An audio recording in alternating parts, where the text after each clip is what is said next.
Bonjour à tous, j'espère que vous m'entendez bien. Vous nous voyez avec Vessela qui va m'accompagner pour ce webinaire sur la thématique réinventer votre stratégie RH avec le parcours collaborateur. Est-ce que quelqu'un peut me dire si l'image, le son fonctionne?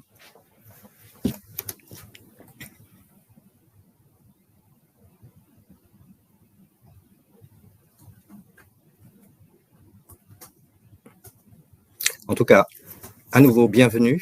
Merci du temps que vous allez nous consacrer. On va passer une petite quarantaine de minutes ensemble autour de cette thématique du parcours collaborateur.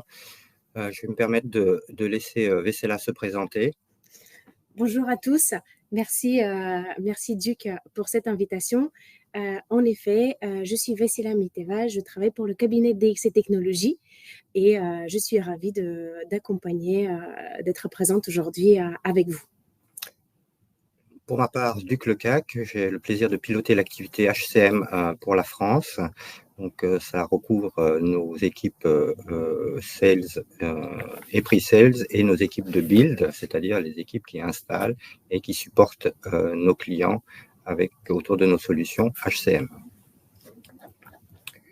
Alors, l'agenda que nous vous proposons très rapidement, qui nous sommes, DXC d'une part et Talentia, et puis on passera bien entendu la majorité du temps autour de cette problématique, ou en tout cas thématique du parcours collaborateur, et nous avons pris le parti d'aborder ce sujet du parcours collaborateur au travers du rôle du DRH et du rôle du manager de proximité. Évidemment, nous n'avons pas la prétention de définir ces rôles, mais plutôt de vous faire un retour d'expérience du côté DXC et chez vos clients et du côté des clients Talentia, ce que nous avons pu voir fonctionner et partager quelques tips finalement autour de ce parcours collaborateur et de son optimisation. Donc, si vous en êtes d'accord.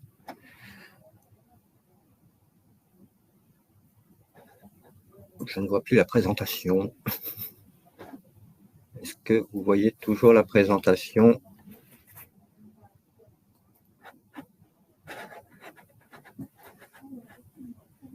Petit souci technique. Très bien. Du coup, je vais commencer, je vais profiter pendant cette petite pause pour présenter DXC Technologies. Donc, on est un cabinet de conseil en transformation des activités métiers et également IT. Notre objectif, c'est toujours de moderniser et de stimuler l'innovation chez nos clients. On est présent dans 70 pays aujourd'hui. Et plus particulièrement, je fais partie des équipes HCM, Human Capital Management France, où aujourd'hui on est un peu plus de 100 consultants spécialisés en ressources humaines et change management. On intervient aussi bien dans les missions d'accompagnement de maîtrise d'ouvrage ou les intégrations, partenariat avec Talentia, et on peut intervenir sur tout domaine RH et également tout secteur d'activité d'entreprise privée et également secteur public. Merci Vessela. Merci Duc. Autour de Talentia, que nous sommes un éditeur de solutions de software, vous voyez nos chiffres. Concernant le sujet HCM en particulier, peut-être retenir que nous avons aujourd'hui, nous revendiquons environ 320 clients sur principalement l'Europe, et historiquement nous avons une présence extrêmement forte en Europe du Sud, Italie, Espagne et Portugal, et bien entendu la France. Alors les métiers principaux en tant qu'éditeur et intégrateur de sa propre solution, d'une part une suite finance et d'autre part une suite SIRH. Dans la suite finance, principalement sur des piliers autour de la consolidation et de la gestion comptable et financière. Et du côté SIRH, nous avons une application de paye, notamment pour la France, et une application dont on va parler aujourd'hui, qui est une application de gestion des talents, HCM, qui est une suite intégrée et modulaire en même temps. Et bien entendu, on aura l'occasion d'en reparler juste après. Je vous propose d'attaquer notre sujet du parcours collaborateur. Alors, pourquoi est-ce qu'on a choisi ce sujet? Pourquoi est-ce que ce sujet est aussi important? Tout d'abord, c'est bien entendu un sujet d'intégration des nouveaux collaborateurs. Alors, j'ai mis administrative entre parenthèses, mais ça n'est pas que ça, c'est aussi un voyage que l'on perçoit comme étant multidimensionnel. Essayons de nous rappeler nos premières intégrations, ou même nos récentes intégrations dans des nouvelles entreprises. Et c'est un voyage où va se percuter finalement aussi bien des émotions, des perceptions, voire même de l'appréhension. Et tout ça, c'est vraiment quelque chose qui a vocation à être expérientiel et à impact. À impact, pourquoi? Parce que vous voyez les statistiques qui sont en bas de l'écran. On s'aperçoit que, selon LinkedIn, il y a à peu près 22% des salariés qui quittent leur entreprise sous les 45 premiers jours. Donc, il y a probablement des sujets d'optimisation et d'amélioration sur ce sujet du parcours collaborateur. Après, il y a une deuxième dimension qui est importante autour du parcours collaborateur, parce que finalement, l'enjeu, c'est aussi développer l'engagement du collaborateur arrivant, enfin nouvel arrivant, et de le développer sur le temps long. Et on voit un chiffre de Gallup qui parle de 13% des Européens qui se sentent engagés auprès de l'entreprise, seulement 7% en France. Donc, c'est des sujets, en tout cas des signaux qui doivent nous alerter sur l'importance et aussi la nécessité d'améliorer ce parcours collaborateur. Alors, le parcours collaborateur, comme je vous le disais, c'est un voyage, j'aime bien ce mot finalement, et les anglo-saxons parlent de journey, expérientiel, avec des jalons, mais on voit bien que la plupart des jalons sont aussi des croisements de personnes, de relations qui se développent au fur et à mesure, et en même temps, l'entreprise reçoit des messages de la part du collaborateur nouvel arrivant, et puis le collaborateur, lui, reçoit un certain nombre de messages, de sensations, d'émotions, et qui développe des émotions particulières chez lui. Et on voit ces différentes étapes, et on peut considérer qu'un parcours collaborateur, ça peut commencer, pas toujours, mais ça peut commencer avant ce que j'appelle le day one, et où l'entreprise et le candidat, finalement, puisqu'il est encore candidat à ce stade, commencent à interagir ensemble et commencent à développer leur relation. Et ensuite, si on va jusqu'au bout de ce parcours qui peut être complet, on parlera de départ, d'offboarding, et chez certains de nos clients, il y a une expérience aussi de reboarding, c'est-à-dire de réembauche, dont on parlera tout à l'heure. Un de nos clients a mis ça en place, parce qu'un certain nombre de leurs collaborateurs, en tout cas, reviennent dans leur entreprise quelques mois, quelques années après. Et voilà, le cycle se perpétue depuis les premières prises de contact jusqu'au retour potentiel du collaborateur. Alors, quel est le rôle du DRH et de manière plus large finalement de la direction des ressources humaines autour du parcours collaborateur? Donc, je voudrais que Vessela nous partage un peu son expérience et son opinion sur c'est quoi l'importance du DRH autour de l'optimisation de ce parcours collaborateur, quelles sont les tendances innovantes, voilà. Merci Duc. En effet, le DRH, la direction des ressources humaines, a un rôle très important. Quelque part, on peut considérer qu'il est l'architecte du parcours collaborateur. C'est lui qui va garantir un peu la cohérence et la qualité de l'intégration et du collaborateur jusqu'à son départ dans l'entreprise. Il a un rôle très important parce que c'est lui qui va aligner en fait les objectifs que la direction pose pour l'entreprise et aussi faire un lien avec les aspirations des collaborateurs. C'est aussi lui qui va garantir et qui va veiller sur les pratiques managériales, que ça reflète bien les exigences de l'entreprise et bien évidemment que ce soit en cohérence avec le parcours du collaborateur. Un autre chiffre qui est assez marquant, c'est que 35% des candidats ne se présentent pas le premier jour en entreprise s'il n'a pas eu de communication de la part de l'entreprise. C'est assez significatif, en fait, c'est un indicateur parce que, en fait, ça montre qu'une entreprise sur 5 fait face à l'absence inattendue d'un collaborateur le jour où il est censé de rentrer en fonction. Je pense que certains d'entre vous ont déjà vécu cette situation. C'est extrêmement désagréable. C'est toute une nouvelle organisation.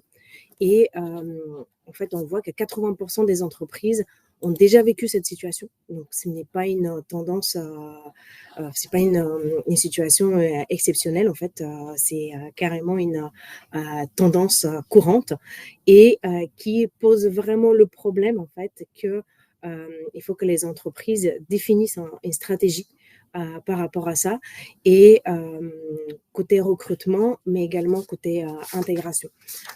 Plusieurs facteurs peuvent expliquer ça. Donc, on voit des problèmes de recrutement avec tout simplement les attentes qui ne sont pas alignées entre l'employeur et le candidat, avec aussi l'instabilité du marché au travail. Les candidats peuvent être à l'écoute jusqu'à le dernier moment et choisir l'entreprise qui est plus attractive pour eux.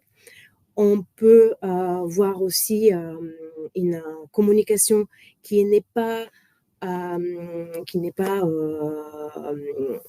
équivalent entre les nouveaux collaborateurs, en fait, qu'il y a un décalage dans cette communication, ou tout simplement un problème de culture d'entreprise. Finalement, le candidat, il a considéré que l'entreprise n'est pas assez attractive, n'est pas assez intéressante pour lui. Il a reçu plusieurs offres et au final, il choisit celle qui est plus intéressante.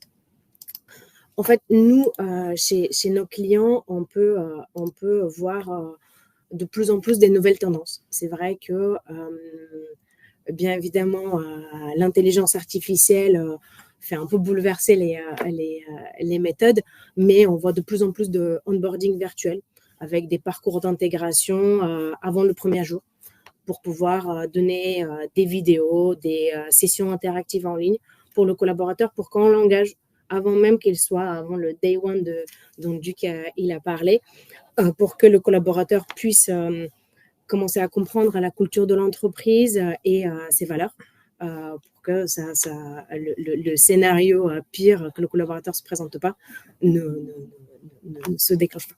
Donc, on a de plus en plus des mentorats en ligne avec... excusez-moi, chaque nouveau collaborateur, il a un mentor qui lui a assigné et qui peut vous répondre à ses questions, le guider et même ça même avant son arrivée en entreprise. On voit également de plus en plus d'expériences immersives avec la réalité virtuelle. On peut le constater, qui commence ou permettre aux collaborateurs de se familiariser avec le bureau, avec l'équipe, avec les différentes procédures. On voit de plus en plus des applications mobiles pour la partie onboarding, mais pré-boarding également. Ça montre en fait au collaborateur que son intégration va être facile, va être fluide, que l'entreprise sait très bien qu'est-ce qu'il va faire, où il va y aller, et c'est toujours rassurant pour un collaborateur de savoir exactement comment ça va se passer les premiers jours, le premier mois, voire plus. On voit beaucoup de gamification d'onboarding avec des jeux on va gagner des points si on fait telle et telle action. C'est toujours intéressant. Des événements de pré-entrée, parfois même virtuellement. Si les collaborateurs n'est pas complètement sur la même région, en fait, on peut organiser des événements, des déjeuners pour l'embarquer. Et c'est vrai qu'on voit de plus en plus un des faits marquants, c'est que la communication personnalisée. À partir du moment que on sait qu'est-ce qu'il va faire le collaborateur, où il va aller, on peut adapter vraiment le sujet sur lui. C'est quelque chose de très important. Le fait de prendre soin un peu de son bien-être holistique, c'est important. Et un sujet qu'on voit de plus en plus, c'est anticiper un peu les besoins de futur, savoir dans 3, 4, 6 mois de quoi on aura besoin. On voit de plus en plus avec le strategic workforce planning. Donc, Lucas vous en parlera un petit peu. C'est vraiment des tendances qu'on voit de plus en plus chez nos clients. Merci, Vessela. Effectivement, je rebondis juste sur le Strategic Workforce Planning, qui est un des piliers de notre roadmap produit.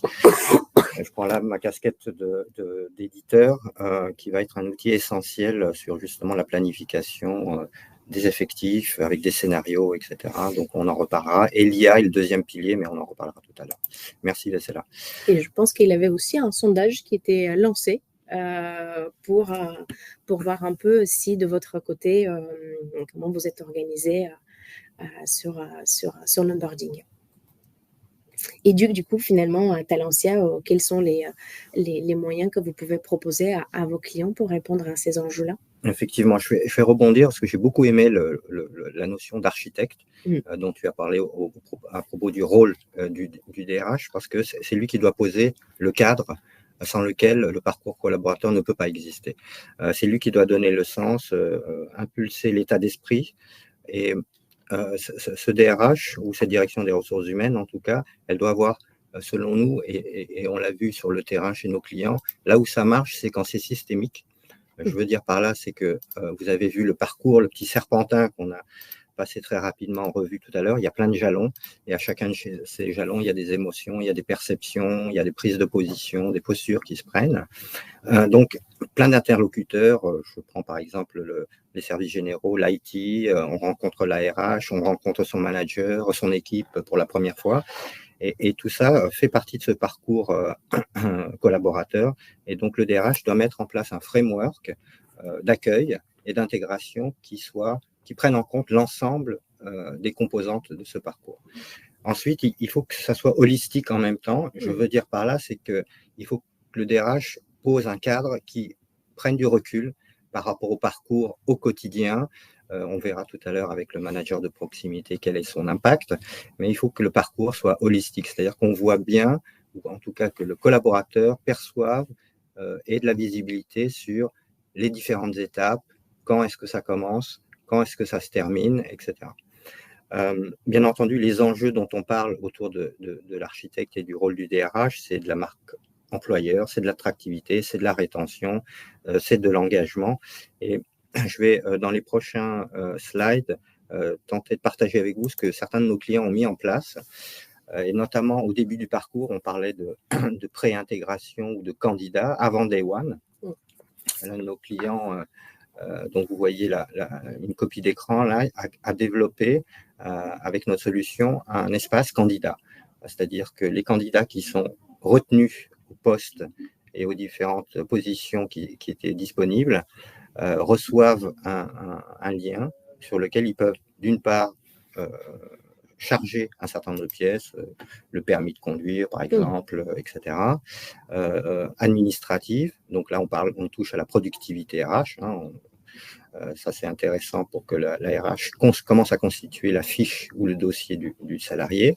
Et on peut commencer notamment, et ça, c'est un aspect induit, mais en tout cas qui est important dans la phase de pré-boarding, c'est qu'on peut pousser de la communication sur la culture de l'entreprise, sur un certain nombre de politiques, la politique d'éthique, par exemple, la politique de risque, IT, etc., déjà avant l'arrivée même.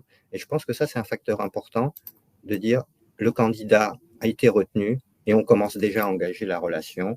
Il commence à percevoir ce qu'est l'entreprise et les retours que le client en question nous faisait, c'est que les candidats apprécient beaucoup, finalement, d'être déjà engagés parce qu'il y a une forme d'impatience. On parlait d'émotion tout à l'heure. Il y a déjà une impatience, une hâte, quelque part, du candidat à savoir où est-ce que je mets les pieds. Et je pense que ça, c'est une bonne démarche en termes de communication en amont.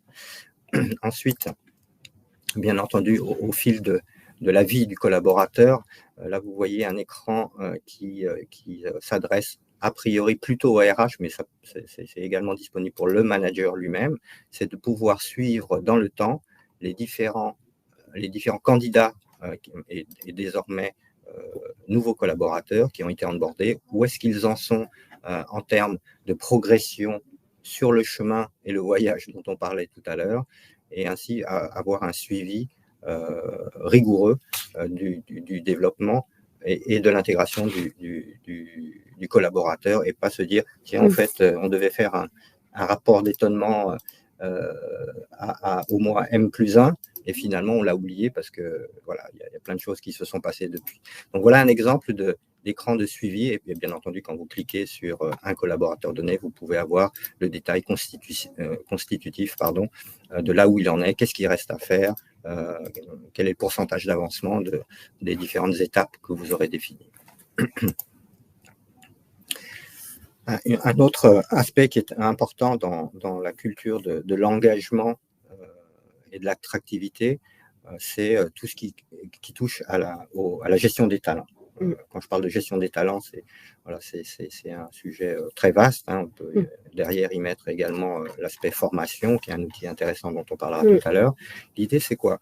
C'est, nous, de notre expérience, on voit que l'aspect reconnaissance, c'est un moteur indispensable, voire même critique, dans l'engagement du collaborateur et dans les perceptions et les émotions qu'il va avoir. Je viens de rentrer dans une entreprise nouvelle, c'est peut-être un tournant même de ma carrière, et le fait d'être reconnu au travers de la gestion des talents, on commence à poser un certain nombre de matrices de compétences, par exemple, et on commence à me définir une perspective d'évolution au sein de l'entreprise. Je prends par exemple chez nous l'exemple de l'IA, sur lequel on va introduire l'IA de manière massive dans l'ensemble de nos solutions, et on commence à regarder quels sont les profils qui sont en mesure de pouvoir faire cette bascule pour demain, après-demain, en termes de compétences autour de l'IA, notamment générative. Donc, cartographie des talents, c'est un outil qu'on voit souvent utilisé pour développer cette reconnaissance et tracer et donner de la visibilité aux collaborateurs sur qu'est-ce que je peux faire demain, qu'est-ce que je dois faire aujourd'hui, etc.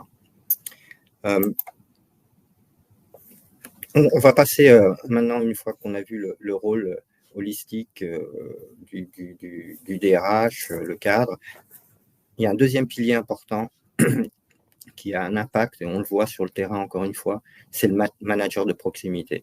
On était plutôt dans une vue globale du parcours, on a mis des jalons en place. Maintenant, une fois que le collaborateur est dans les murs, si vous me permettez l'expression, il y a un pilier qui est important, c'est le manager de proximité. Exactement. C'est le lien.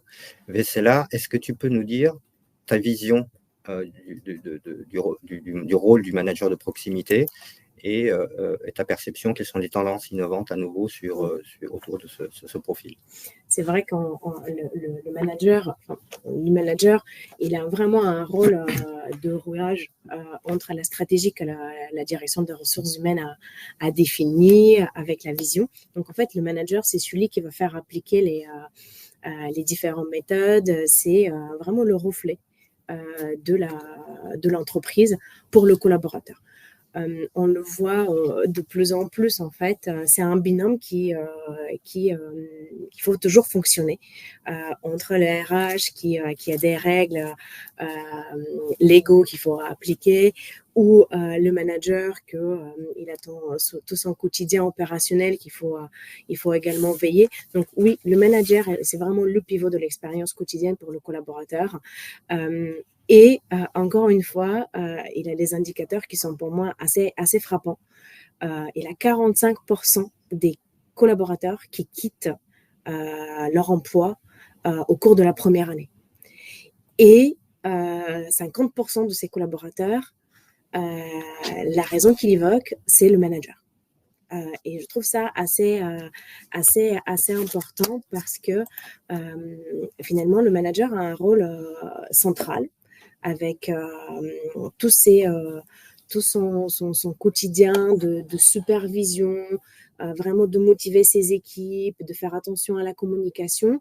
Mais en fait, ça fait quand même une grande pression pour les managers. Bien sûr, chaque fois qu'il a des changements d'organisation, qu'il a des nouveaux outils et qui arrivent, toute cette partie gestion de changement, le manager est toujours le premier acteur qui est ciblé par la stratégie. Il a toujours un rôle de gestion de conflits, parce que ça peut être des conflits très minimes jusqu'à des conflits beaucoup plus importants. Donc, son rôle, c'est quelque part, de rédiger, de faire redescendre toute la stratégie de la direction générale, d'encadrer Et à côté de ça, il faut s'occuper de développer son équipe, le faire grandir, le faire atteindre des objectifs opérationnels. Bien évidemment, il a les facteurs qui peuvent être très contributifs à ça, c'est l'impact sur la productivité. Parfois, ça peut avoir des environnements de travail toxiques. Et on se rend de plus en plus compte le besoin de formation, le besoin de développer des compétences managériales, en fait. On n'est pas un manager, en fait, on devient, on apprend à être un manager. Et pour apprendre à être un bon manager, en fait, c'est toute la politique RH avec le rôle de DRH qu'on a parlé avant, qui est quand même très, très importante. Bien évidemment, on voit quand même de plus en plus des tendances avec des programmes de développement de management, avec des événements qu'on organise. On voit des applications avec le coaching virtuel qui peut aider sur des sujets très précis pour donner des billes aux managers de savoir comment gérer la situation. Avec des solutions sur le bien-être aussi des collaborateurs. On voit énormément de plateformes collaboratives de leadership. Le dernier exemple que j'ai en tête, c'est des programmes de co-développement. En fait, on lance un projet et en fait, chacun contribue à sa façon et même on supprime les niveaux hiérarchiques. Tout le monde est au même niveau, tout le monde donne ses idées. C'est au-delà d'un brainstorming, on se ferme dans une salle et on sort les idées. C'est vraiment un programme et on le voit dans beaucoup de nos clients. De plus en plus de serious games, c'est quelque chose que personnellement je trouve très, très intéressant à utiliser. Mais je pense qu'encore une fois, Talentia, vous avez des outils très pertinents pour pouvoir aider le manager à rapidement prendre des décisions, à être performant, à être impactant et toujours dans l'idée du bien-être du collaborateur.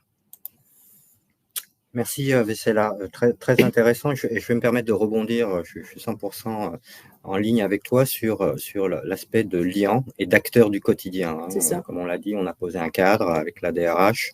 Maintenant, on est dans la vie de tous les jours et c'est le manager de proximité qui est en ligne.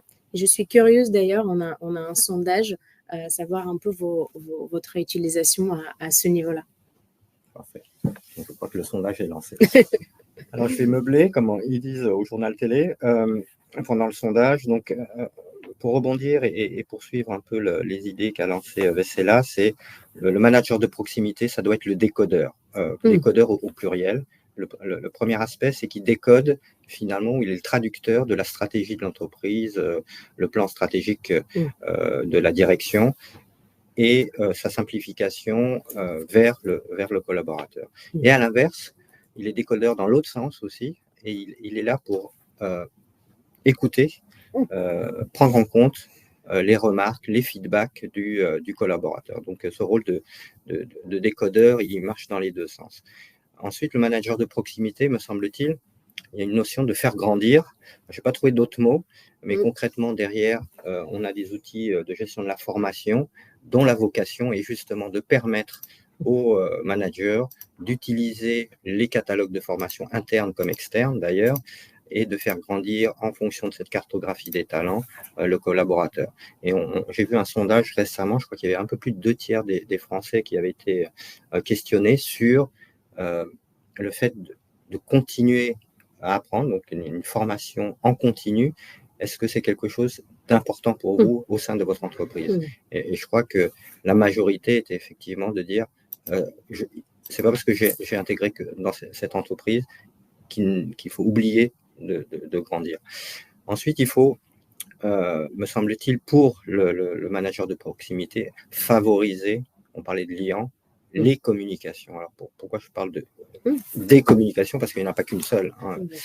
En face à face, si vous me permettez, je me suis permis de mettre une copie d'écran de notre chatbot, notre assistant virtuel qui s'appelle Théo, sur lequel le collaborateur, une fois qu'il est dans l'entreprise, peut poser des questions et bien entendu avec l'analyse du langage naturel que nous utilisons et l'IA, ça nous permet au fur et à mesure, bien entendu, puisque c'est du machine learning, nous permet d'améliorer les réponses et surtout d'avoir un contact et des réponses rapides aux collaborateurs pour lesquels le manager de proximité n'aurait pas forcément de réponse.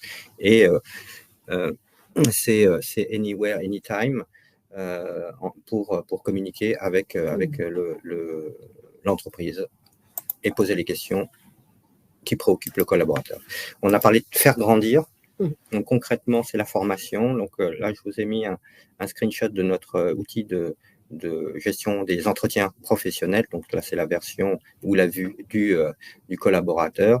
Et vous voyez l'onglet Vos demandes de formation qui va piocher directement, puisqu'on est là dans le module de performance, directement dans le module de formation sur un catalogue qu'on aura défini, interne ou externe, encore une fois, et qui va permettre d'inscrire le collaborateur dans ce chemin dont on parlait tout à l'heure. J'ai de la visibilité, je sais que j'ai fait des demandes et on va arbitrer et travailler sur cette formation. Autre illustration qu'on voit de plus en plus, on a parlé de formation continue et je pense qu'il y a une notion de conversation continue qui doit être également mise en place.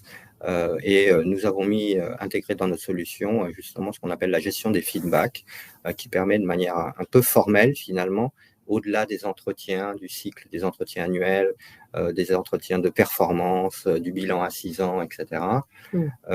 Une conversation justement au fil de l'eau avec le collaborateur. À vous d'utiliser cette fonctionnalité, mais il me semble qu'elle est vraiment indispensable. Et la flexibilité de l'outil permet finalement de définir ce qu'est votre conversation continue. Alors, j'ai quelques exemples en tête où il y a vraiment un formalisme très avancé sur la conversation continue. Comment est-ce que tu te sens, quels sont les objectifs sur lesquels tu as buté ou a eu des difficultés, et puis d'autres qui sont plutôt de nature vraiment qualitative. Alors, les anglo-saxons appellent ça du wellness continuous conversation. Donc, voilà, on s'intéresse à l'émotion et à la part d'émotion, et on peut mélanger les deux, finalement, dans cette conversation continue. Voilà pour ce qui concerne cette conversation continue. Et enfin, dernier exemple, alors là, on a parlé beaucoup d'outils, je mets ma casquette d'éditeur, bien entendu. Il y a plein d'autres pratiques qu'on a pu croiser, Vessela et moi-même, parce qu'on a un peu voyagé tous les deux. Alors, vous avez vu l'image du fjord, donc vous avez compris que là, on partait dans notre voyage, parcours collaborateur vers les pays scandinaves. Il y a une pratique que j'ai pu voir, notamment en Suède, qui s'appelle Fika, qui est l'institutionnalisation de la pause café. Donc, en Suède, dans certaines entreprises, il y a 2 pauses café où tout le monde se réunit. Quand je dis tout le monde, c'est le PDG et toute son organisation. Et là, on a tendance, en fait, leur objectif, c'est évidemment de faire cette réunion, entre guillemets, informelle, de développer les relations et puis de casser les lignes, en fait. Et beaucoup d'entreprises, et je pense que le modèle scandinave est assez caractéristique de ça, ils essayent de gommer le plus possible la notion de hiérarchie, etc. Et je pense que c'est un exemple que j'ai vécu et qui fonctionne aussi dans les pays de l'ouest de l'Europe, on va dire, ou dans le reste du monde, qui serait intéressant peut-être de s'inspirer finalement. Et il développe quelque chose qui m'a surpris aussi, qui s'appelle le lagom, qui est, j'ai mis la traduction parce que c'est un peu compliqué de le faire littéralement, c'est de cultiver la simplicité. Alors évidemment, on n'est pas du tout dans des rapports jupitériens, mais plutôt tout le monde est sur la même ligne et voilà, on développe cet état d'esprit plutôt de simplicité dans les FICA ou dans d'autres. Et le dernier, je ne me permettrai pas de le prononcer, mais je l'ai traduit, c'est la joie ou le job satisfaction, la joie au travail, qui est également quelque chose que les DRH, notamment scandinaves, ont mis en avant pour justement développer ce bien-être. Alors, ça peut être sous forme d'initiatives diverses et variées. Je vous laisserai, bien entendu, regarder ce qui peut être fait. Moi, j'ai un exemple alors qui est un peu indirect. J'ai eu le plaisir, dans une vie antérieure, de développer et de participer à des cours de self-défense et d'arts martiaux. C'est pour ça qu'il y a la petite image sur la fête des cerisiers au Japon. Et du coup, il y a eu une population qui ne se parlait jamais.